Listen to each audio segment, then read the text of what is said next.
The passionate leader.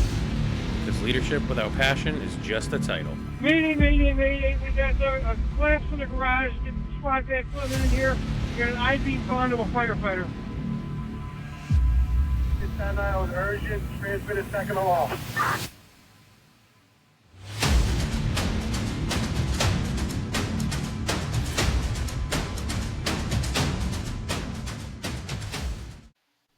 Hey everybody, it's JP with The Passionate Leader, and welcome back. On today's episode, we have an extremely special guest with us today. His name is Roderick Mitchell, who's a retired DC firefighter and EMS technician with over 28 years of service to the community. His fire service journey began with a random phone call from his sister and turned into a career full of grit, growth, and gratitude. He started in the trenches as one of the city's busiest houses, Engine 27, and closed out his career behind the wheel of a truck at a slower pace environment that gave him the peace and space to reflect, mentor, and appreciate the full arc of his time on the job. Known for his steady leadership style, Roderick led by example, showing up prepared, mastering his craft, and being the kind of teammate you could count on when it mattered. He didn't chase rank, but he built trust.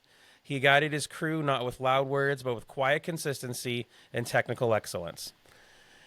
Today, Roderick continues to serve in a different capacity. He's the author of Fire, Faith, and Fury, a book that dives deep into emotional and spiritual journey of life in the fire service. He's also the founder and operator of Success by Fire, a platform dedicated to building better leaders through trust, teamwork, and self-confidence. Outside of the job, Roderick is a husband, father, pop, and a man grounded by nature. Road cycling, mountain biking, and swimming keep his mind clear and his spirit sharp. He's a firm believer in therapy, rest, talking through things, and the power of having passions beyond the job. His biggest leadership lesson? Balancing assertiveness with compassion and facing his own uncertainties head on. If he could give one piece of advice to the next generation, it's this: keep studying, even after probation. Growth doesn't stop when the evaluations do. Roderick is passionate about mentoring, servant leadership, and helping others rise. Ladies and gentlemen, welcome to the show, Roderick Mitchell. How are you? I'm great, JP. Thank you, man. That was awesome, dude. Yeah, is there anything in it other than a couple of stammering stutters here and there that I either misspoke or you want to add to that? I can't think of anything right now. You covered me well, honestly. I like to add some Superman stuff in there, but I have none. So that's it. I mean, honestly, we hit it in the bio, but you wrote a book, so that's pretty superhuman stuff too. Not a lot of guys have the ability to say that they are an author of a book, and something we're going to talk on in a little bit. But before we get too terribly far, 28 years DC Fire. If you want to kind of walk through how you got into the service, what your highs and lows were, and we'll get right into what makes Roderick the best man in the world. Oh man. Okay, well you touched on how I got into it. I was working for AARP, which I am a long-time member of now. I was a bindery operator working in the basement of AARP, living a average mundane life. I was a mid 20-something-year-old, working and partying, honestly, trying to figure my way through this thing called life. At this point, I was a father, and I'm trying. Let me go back. Yep, I was a father of one at that time, and so trying to figure it all out. And then, as you stated, I got a call from my sister just out of the blue, man. Telling me that she heard on the radio that the fire department was hiring. So I love adventure. I love the opportunity to serve, and it was the opportunity to serve in the city I grew up in. So I jumped at the opportunity. And as again you stated, I was first. I was actually first placed at Engine 20, which is a slower firehouse in upper northwest DC, for those who know it, Tinley Circle area, Tinley Town. And I did my probation there about a year, and I requested to, go someplace where things were happening, where I felt like I could really make an impact. And I got all that I wanted and more. I love it. Engine 27 gave me everything that I wanted. I saw parts of the city that I didn't know about. You know, Mm. I saw the worst, I think, and the best, and it helped me to grow and understand myself and others more. You know, of course, I saw a lot of firemen, and it was a hell of an experience. It was a hell of an experience, and we can go deep into that. But yeah, then I eventually did, a request a position in Uptown, a little the farthest north of Uptown DC, Yep. where I did, took a test to become a technician. I was first a Tillerman. I was a Tillerman for a year, and yeah, the driver of the truck got made. He made sergeant, and then I moved up and loved it. Loved it. Yeah. That is so cool. I love hearing about guys who can run the tiller because at least our neck of the woods of central New England, there's no cities or towns that have tillers. So for me, Mm. it's so cool to see those videos where you guys can sort of take up 5 lanes wide if you get the wheels turned the right way, and Right. it's a whole different aspect. So. I mean, so obviously you were at the your new assignment for quite a while, so you must have found what you were looking for going to a busier firehouse. Yeah, yeah, no doubt. I did.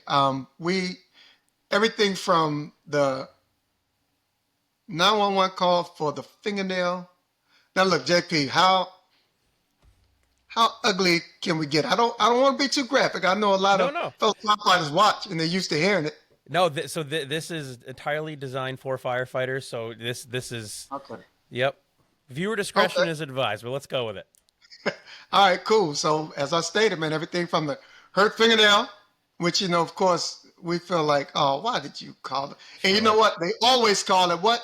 2, 3, 4 in the morning Yeah. No. Exactly.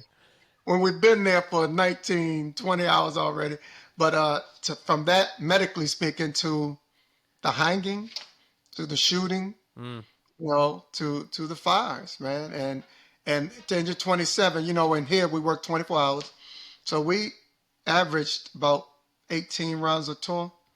Wow. So, oh, it was brutal, dude. It was brutal. And there's several, and I have to always add that there were several other companies in the city that ran just as hard. So, Yeah. you know, I have to be careful with my selfishness. I'm not the only one. Oh, amen. No. Yep. Yeah. If there's Yeah. any one thing that our listeners and viewers are going to find out is you're a humble man's humble man for damn sure. So, no, that's awesome stuff. So, what I mean, I don't want to jump around too much through the career. So, I mean, obviously, a long time in a busy firehouse. What was there a reason that you had transferred out to a slower house, or was it kind of just you realized it was time? It was a combination, reason and time. I was 29 when I came on the job. So at this point, I'm near 40 years old. And, as we hear older, and you're a young man right now, but I appreciate that. as you hear older firefighters say, hey, it's a young man's job. Yeah. Yep. Yeah, yeah, yeah. So I was beginning to feel that. Okay.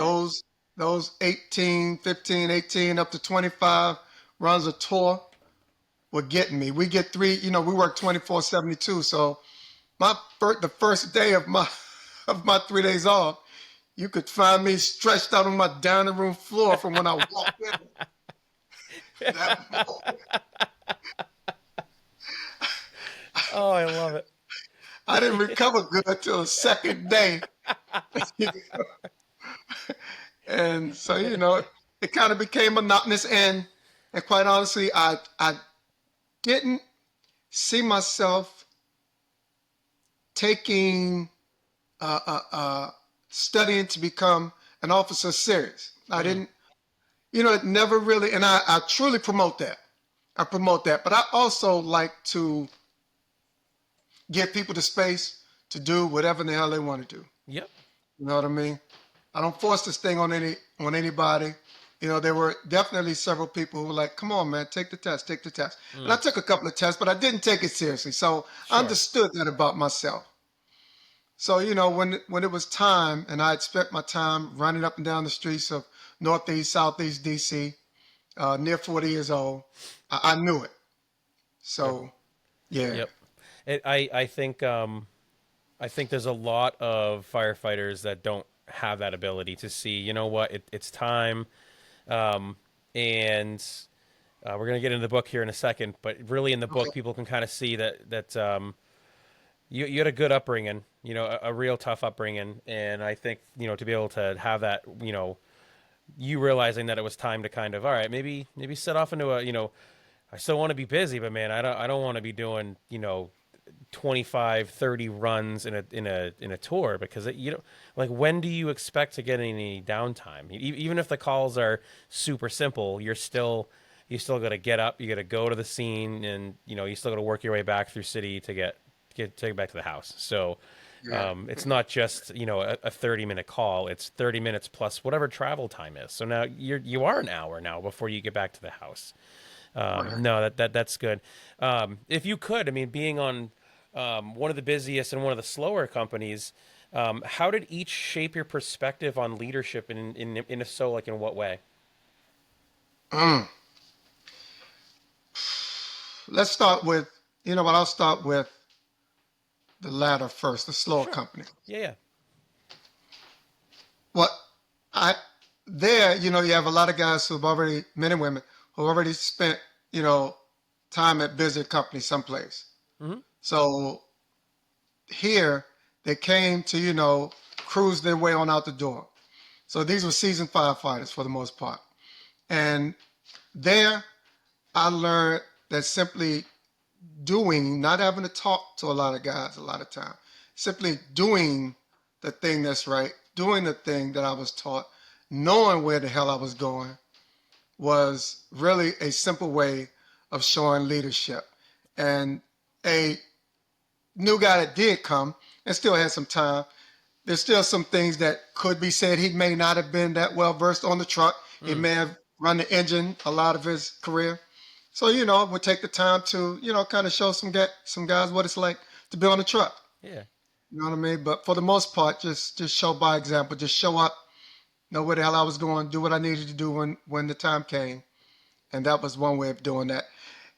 And in my early part of my career, into 27, I witnessed good leadership. Man, I was lucky to have some really good officers. Awesome.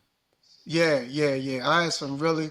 I know you asked, who was a mentor, and I really couldn't name one, JP. Sure, sure. Yeah, I really couldn't name That's one awesome. because yeah, I had a number of good people who, kind of brought me along and showed me the way. And so I just witnessed good leadership. Mm, And again, my thing was just always showing up, doing what in the hell I needed to do, sure. and be a part of the team. I love team concept. So you were not going to find me being that one that was holding back the team. I Yeah. love it. Yeah, it is. A lot can be said to the culture too, and DC definitely has a reputation for having a good, strong culture. I mean, clearly, if you Yeah. can't name one singular mentor that really sticks out, that's admirable, honestly, and it speaks volumes to what is the fire service about, down in DC. I love it. That's good stuff. I mean, and generally speaking, most people kind of only have, like one or two people that really stick out in their minds. And man, for you to not be able to name a person, dude, I love it. I think that's Yeah. really, that's good stuff. So driving, during our intake forms, one of the questions or the answers you gave me was that driving can keep you passionate. What did being behind the wheel represent for you? Responsibility, adventure. It kept the thrill of the job Mm, alive for me. You know what I mean? sure. Um, and that was my one way of leading. That was my one way of showing up for the team because, as I stated, guys depended on me, Hmm. getting them there Yeah. safely and efficiently. You know what I Yes. mean? Yep. I gave I was preparing for a presentation, and my one way of describing it to the audience would be I was I drove with a sense of urgent concern. Okay, I You know, like that. you Yeah, know, yeah. yeah, I drove Urgent with a sense of concern. urgent concern. I like So that. yeah, man, yeah, yeah, I yeah. I in our laws of the road up here, I believe they use it verbatim. It's due regard, but I like urgent concern a lot better. I should petition the lawmakers to get that put in there because it makes it's far more sensible. Because what is due regard? Because, you know. Right, right, right, right, Oh right. my gosh! So distinguished career, I love it. And we're going to talk about two really big things: is your book and success by fire. What came first, and how do you want to attack kind of talking about those? Did the book come first, or did success by fire come first? Success by fire came first. Okay, all right. Yeah, my What? motivation speaking brand. Yeah. What? So let's get right into it. So Roderick has an amazing company from what I can see online. It's unfortunate I can't really see it in person because he's a little far away. But success by fire is something that Roderick has. What was kind of your catalyst? You know, leaving the fire service to getting success by fire up and running, and kind of kept you passionate with it. Yeah, well, JP, this is something that I've been doing for several years actually. Um, I don't know if you're familiar with Toastmasters or not. Yes. It's Yep. Yep, excellent, excellent. I became a member of Toastmasters, man, over 2 decades ago. Okay. And I love to tell the story of how when I was, nearing the end in the last 6 months of my career, I said something down at the medical clinic that targeted me to go see the therapist for my last few weeks. And I was cool with it. I'm like, all right, all right, all right. I'll go talk to my man. I like to talk. Anyway, Sure. we'll go Sure. talk. And so as he and I talked, met and talked and met and talked, I'm pretty much an open book. Mm. And so I shared a lot with him. And he asked me this question. Well, how did you get into motivational speaking? I said, you know what, Doc? I really don't know. I don't remember saying one day that I want to be that. Shout out to my man Les Brown. I don't know if you're familiar. He Mm. he was definitely a mentor from a distance. Sure. I loved his style, his charisma, Mm. the study you could tell he put into his art. But I said, I don't know, Doc. He said, look, based on what I've learned of you during our few sessions here, I can tell you because it's the lowest hanging fruit. JP simply said, you felt like you had something to say. Okay. Like, damn, Doc, guess you're right. I was and Yeah. I was that child who wanted dearly to have all of my father's attention if I could get it. Yep. But that's not going to happen. It's unrealistic. The child doesn't know it at that time. Right. As a parent, I would love to give my child 100% of my attention. It's very unlikely that I can do that 100% of the time. Mm-hmm. So, in the simplest way, motivational speaking has given me a avenue to express myself verbally. Yeah. And so, yeah.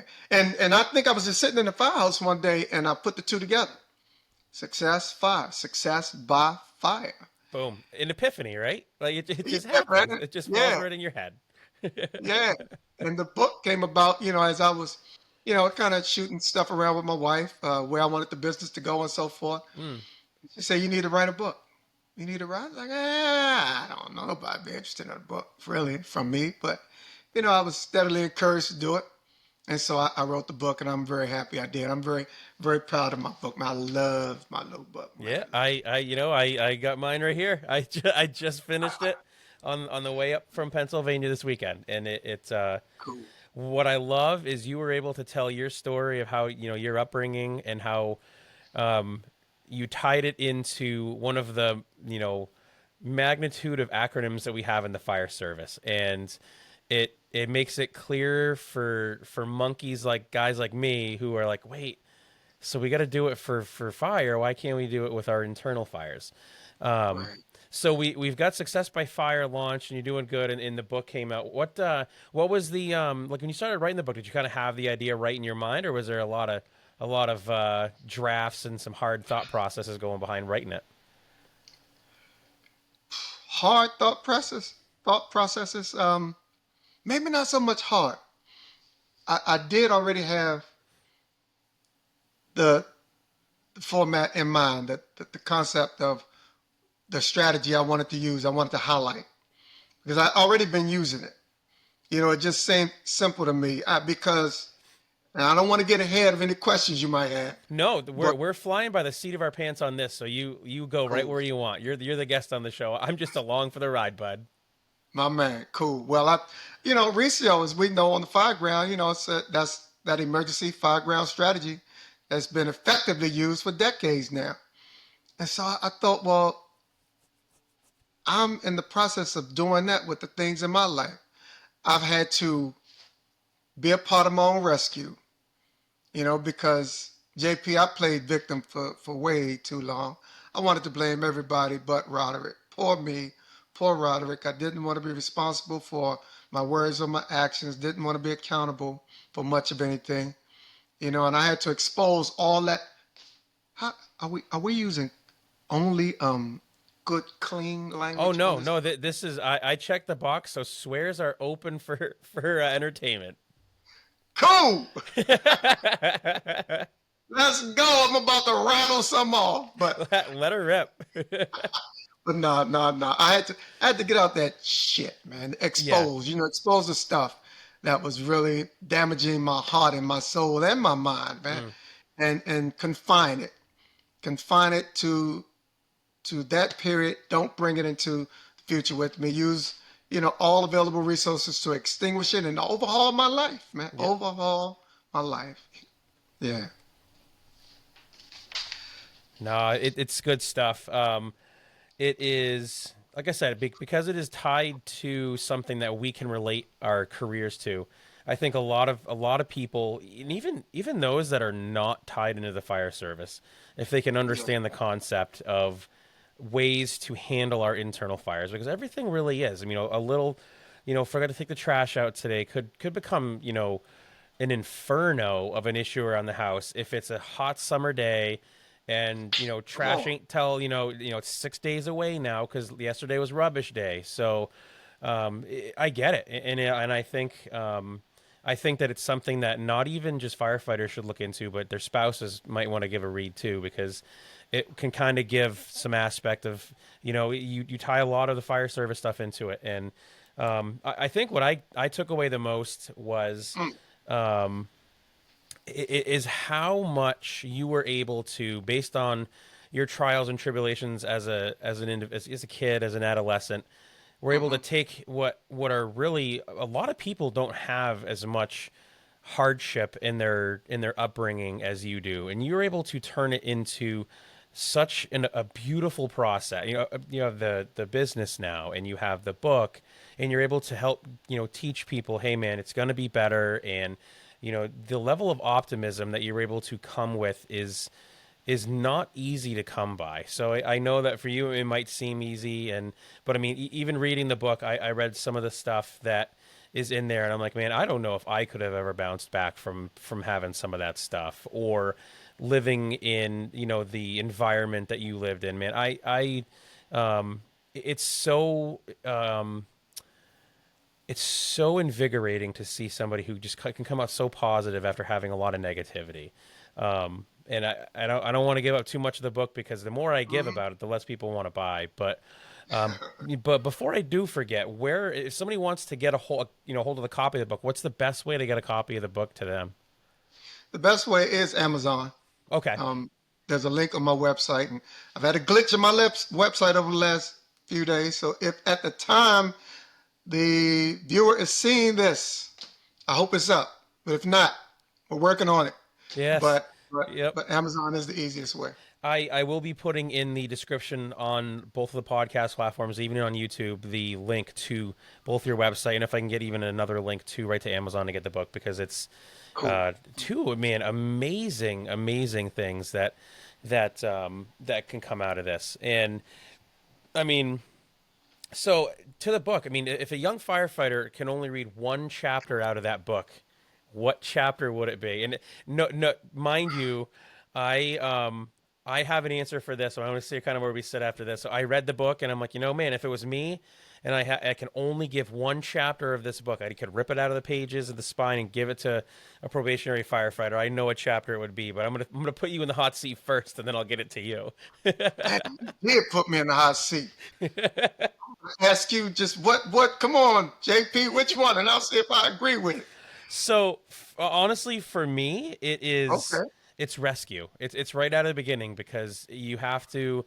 It's the first step, and yeah, it's cliche, but really for me, and I know in the book you do preface that you don't have to do all of them in the same order, and you can kind of bounce a little bit. But for me, rescue is essential because that gives you your humility and your wherewithal to be like, okay, I'm in a shitstorm right now, and I need to be able to get out of this. And so, Mhm. rescue for me is the number one chapter for everybody. And to that, I will say, um, one sentence that you put in there that made me chuckle, but I had to laugh was when you were talking about the last two of the resale that we can throw on there. Forgive my ignorance, ventilation And and salvage. salvage. Yeah. You put in there. I don't want to. I'm going to paraphrase you, but to the effect of if you need those, you're in deeper and you need to go back to the beginning and start again. So, Right. so for Right. me, it's Right. rescue. Rescue was the chapter that really not only did it set the tone for the book, but it really does set the tone for taking care of your own personal fires and stuff like that. So, Yeah. Thank you, JP. And this key. And actually, we were thinking along the same lines. I was going to say either rescue or extinguish. okay. Um, yeah. I was going to say either rescue, but yes, it definitely starts with rescue because if we go on the scene of a fire, and we see someone who needs to be rescued. We're going to put our lives on the line to go Mm, get them, but they're not holding out their hand. They don't want to, grab you and have their lives saved mm-hmm. is, telling of where they are mentally. I don't want to go deep into what could be, but the fact is, you have to be willing to step up and be ready to go to the next step in Mm, your life, get out of the rut you're in, see yourself differently, uh, gain, borrow, adopt, or just find hope, if that's what we're talking about, because that's what it was for me. mm, That's what it was about for me. I had to find a glee of hope in my life, JP. mm-hmm. And the thing is, man, I had a good job. I'm with the fire department. I had a house. At this time I had three girls who were dependent on me, three daughters. Um, a family who loved me. Nobody told me, oh, hell, here comes Roderick, close the door. You know what I mean? I'm welcomed, Mm, but there was a point in my life on the inside, man, quite honestly, I felt hopeless. I felt hopeless. yeah. No. Man, somebody on the outside wouldn't have known it. And the internal demons that everybody can fight in any aspect of the world, but especially the fire service. I mean, you you had a tough upbringing, and then you took and got into the best job in the world, but it's also the best way to give people outstanding cumulative mental trauma because of the stuff that we can see. So it's boy, there's a lot to be said about it. So to success by fire. So that is, I mean, how far reaching does the program go? I mean, if somebody calls from the West Coast, is that something that you travel for stuff like that, or you kind of try to stay kind of localized to where you're at? I will travel. If a car, train, plane, bus, uh, motorcycle will take me there, I'll go. Yeah, I love speaking to audiences Mm, of different ranges and in different places for different events. Yeah. I've really put a lot of work into the Recio workshop, okay. the training. Yes, You can have anything from the 1 hour training to a multi-day training. I've stretched it out, put some good meat in there because at one point I felt it didn't have enough meat to it, Mm. really, but the trainings really do, and I bring it, man. I Sometime I'll come home from an event and I tell my wife jokingly, I say I left it all on the stage. I'm tired now. I'm done. Yeah. I left it on Now the you're stage. I'm passed out on the kitchen floor again. done. Pass on. That's it. That's it. That's it. That's it. So yeah, yeah, yeah. She's like, man, we've been down this road before. What are you on the dining room floor again, man? Come on. I thought we were past this. Yeah, yeah, yeah. No, what is your clientele primarily the fire service, or have you kind of started to hit some other non-fire service related clientele? Oh, definitely non-firefighting clients. Because again, it started a lot of my clients because of my story. Mm, I'm a high school dropout, and I talk, a lot about, um, you know, how that came about and how I had to overcome that. mm, So people would hear me, and immediately they want me to come save the students. You know what I mean? sure. So Yep. yeah, yeah, yeah. A lot of my presentations started in schools, and so it has, moved over and up to, business circles, substance abuse communities, because I have a history with that. I love it. Started off with some nice, and you may not know anything about this type of wine there, JP. Mad Dog 2020. I don't know if I doubt if it's just an East Coast thing, but it's a very cheap wine way back in the day that young Roderick started drinking, and it started as a nice party uh, Sure. uh, beginner, but then in the end, man, in the end, it wasn't pretty, and that's when I felt at my lowest. You know what I mean? Mm, And wanted alcohol to be my remedy for everything, but yeah. it wasn't. It wasn't. No, it never is. That I think that's the problem. But it's I think sometimes the quickest go-to numbing agent that we can get our hands on readily, and it's just so damn addictive, and people can fall down that absolute rabbit hole of uncertainty, and it feels good. So the more you Mm, drink, the more it feels mm. good, and then eventually you hit the backside, and people can it can be fatal. It can literally ruin your liver, and you die of alcoholism. And Right. Yeah. to hear stories of triumph like yours, if there's anything that the listeners can get out of any of our episodes, is the triumph that some of the guests of the show we've had, and yourself included, that have quite literally clawed back from the threshold of hell, and been able to turn into now an author, of a very successful company. And I would be remiss to think how many people, I bet I'm not even sure if you've even given this much thought, but every life that you have, every person that attends your class is somebody that you've touched. So if you've Mhm. done 1,000 classes, and you've had, say, 50 people in each class, dude, you've touched 50,000 lives. Who would have thought that a boy from DC would have come from where you were to teach in 50, just touching 50,000 lives. It's pretty cool, if I say so myself. It is, and I have to say, JP, that's one of the that is the honestly most gratifying thing about um, you know giving presentations and trainings when somebody says that they really got something out of it. That Heck yeah. they really they're looking at life differently. I lifted their spirit. I gave them a sense of hope. I gave them a strategy, that'll help them Yeah. really get their lives together. And it's to see that, for them to say through me, they see that it's possible.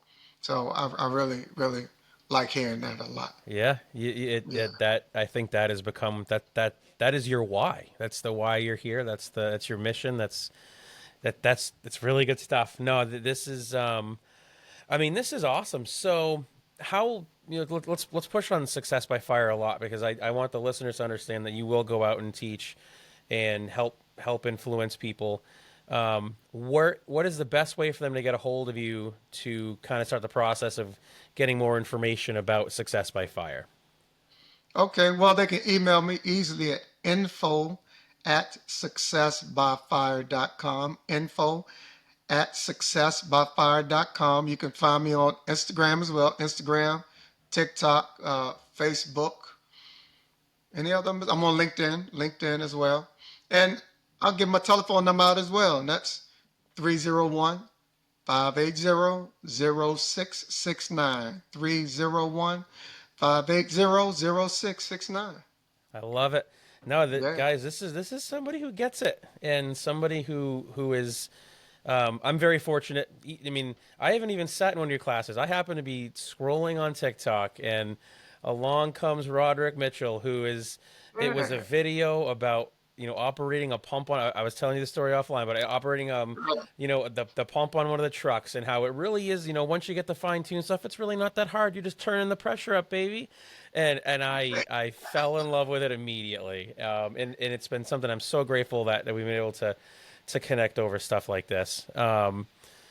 Boy, this is good stuff. This is I love being able to get guests like yourself on and to talk about stuff like this. Um, I JP, yeah. no, I have to say, I just want to thank you for reaching out. I really do. I have to thank you for Oh, of reaching out. course.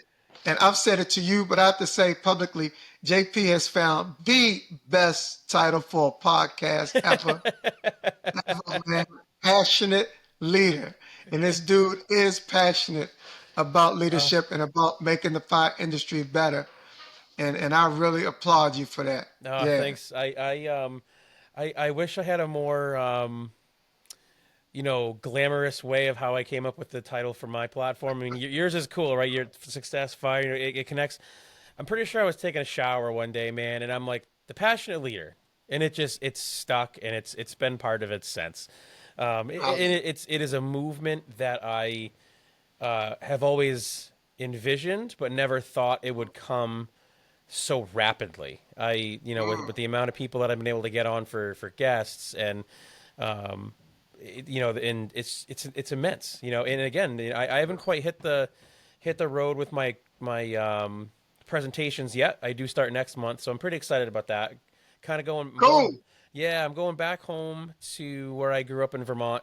The neighboring Okay. town is actually going to host me for my Starving the Bottom Feeders presentation. So we'll see how it does, and I'm hoping that it takes off, because there's a lot to be said about and to make one thing clear, when I say starving the bottom feeders, it's not Mhm. pushing those individuals out. It's actually getting Right. them to hopefully open their eyes and use your Recio method to realize, okay, I need to turn myself around, and these are my flaws, and this is how I can do it, and this is how I'm going to make sure that it doesn't happen again. And because everybody, even bottom feeders, they're not generally bad people. They just Right. have bad Right. traits, and a lot of it is just it's a learned skill that has come from poor leadership before them. We're not born as awful people or bad bosses or bad leaders. It's generally from working underneath somebody that had those characteristics back in the day, and they never had it. So now it's the time, that we're on that precipice of a big change leadership wise in the fire service, and it's a great change. It's on the way. I think it's required. There's some bumps in the road, and there's going to be some hurt feelings and some bruised egos. But I think once people kind of see that, everything I do has never been a personal attack, never has been, never will be. Right. It is all about. It's all about traits, and if something that I say calls and hurts people's feelings a little bit, again, never talking about a specific person. It is always about a Mhm. trait. So it's clearly something that they see. So yeah, that's coming up next month, here locally. I'm trying to, I put into, give it at a few of the conferences and stuff. Nothing big yet. I ain't ready for that. Okay. I'm still a little fish in the big pond, so to speak. But Yeah. no, this is really good. I mean, so I think I have one more good question, and I think, man, we've given the listeners a lot of nuggets so far. What gap in the service do you think you were trying to fill when you created this, Success by Fire, and how is it helping today's firefighters become more than just good enough? What gap and how is it helping today's firefighters become good enough? Repeat. No, so let me find my place. What gap in the fire service were you trying to fill when you created Success by Fire, and how is it helping today's firefighters become more than just good enough? More than just good enough. Exactly. So, in all honesty, I was trying to fill the gap in each individual I came across, period. Okay. Um, unfortunately, that was the one unfortunate part about uh, working uptown. We were kind of this, in full transparency, slowest firehouse in the city, up in the corner of the northwestern section of the city. Yep. Everybody else was over here. I was a driver, technician, so I didn't get detailed out a lot. I had stopped, visiting and making rounds around the department for the last several years of my career. So I didn't have, a lot of contact with those firefighters as much on or off the job, Hmm. actually.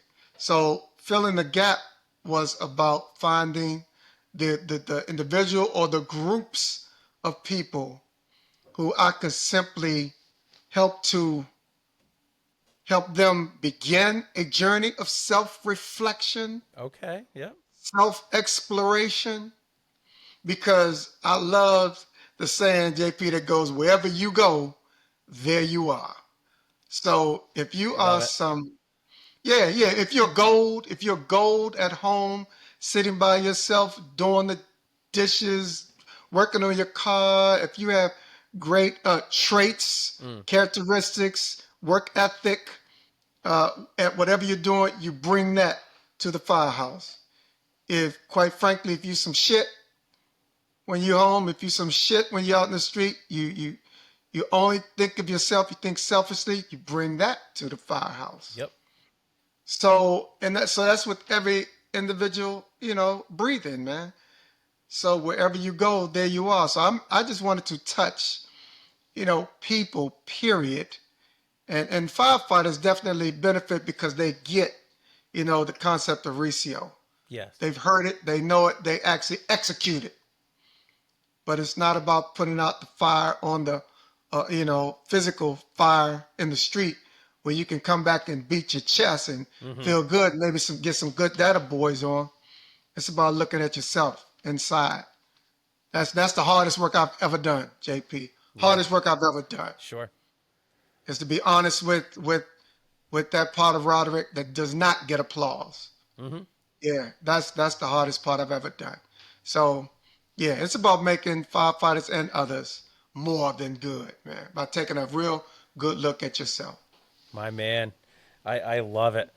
Um, whew, I don't even know where to go after that one. That was that's I think that leads to the last question I always ask every guest Okay. is if the listeners could only listen to the last. It's kind of like the chapter question, but if they Mhm. could only get the last little bit of this and they hear this question, what is one thing from this entire episode in our conversation that you hope sticks most and rings true with the firefighters and our listeners? Yeah, yeah, yeah. Damn, JP. Damn, I thought it was gonna be a nice, easy question. No, your phone number was the easy question.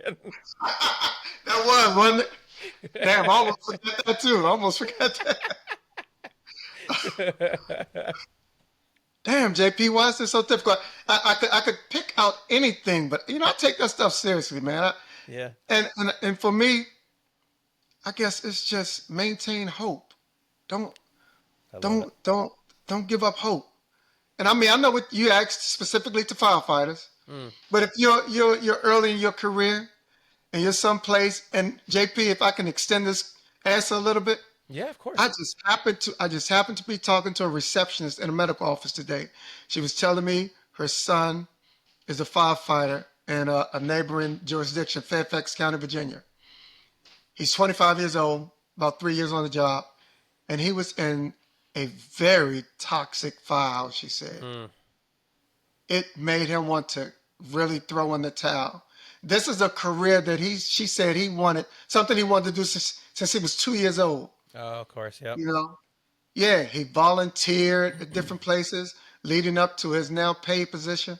And she said that particular firehouse was so toxic that he wanted to give it up. He wanted to quit this career he chased after for years. Yeah.